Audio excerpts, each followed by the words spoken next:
I've been recently studying a lot about microfinance and social development. Gee. And it's something that's become really prevalent in our society as a way to tackle poverty and to stimulate economic growth. And I was wondering if you could shed some light on what you think, especially because I've seen so many faith-based organizations adopting microfinance institutions and creating them.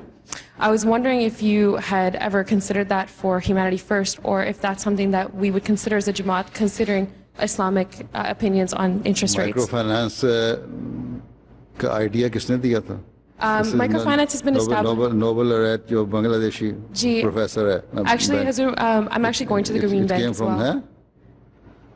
तो वहाँ से आया था ना, बांग्लादेशी से आया था ना, वहाँ उन छोटा गरीब मुल्क है, डिप्राइव्ड मुल्क तो वो है, उन्होंने माइक्रो फाइनेंस की और कॉटेज इंडस्ट्री को डेवलप किया, ठीक है, और उसकी वजह से और औरतों को ज़्यादा इनकरेज किया, ठीक है, वहाँ से उन्होंने उसको काफ़ी उनकी मार्केट हुई और फैमिलीज जो हैं ज़रा थोड़े बहुत बेटर ऑफ हो गई, ठीक है। इन मुल्कों में तो माइक्रो फाइनेंस कहते हैं ना, तस्वुर नहीं है, पर अमेरिका में बड़ी अच्छी परसेंटेज जो है वो रहती है स्लम्स में रहती है, ठीक है। उनको क्यों नहीं इनकरेज करते हैं जो लोगों को जाके टारगेट करते रहते हैं ड्रोन मिसाइलें मार के, तो उनको करें ना, माइक्रो फाइनेंस करें या इनकरेज करें वहाँ इंडस्ट्री को। तो आपका सवाल क्या है? What is your question? So my question is what your opinion is actually. I'm actually doing an internship this summer at the Grameen Bank. If it is for the betterment of the people, for the public, for deprived, despite its interest rates and deprived people, तो ठीक है, but micro finance जो बांग्लादेश में थी, it was free of interest rate. उसने interest rate तो नहीं लिया था।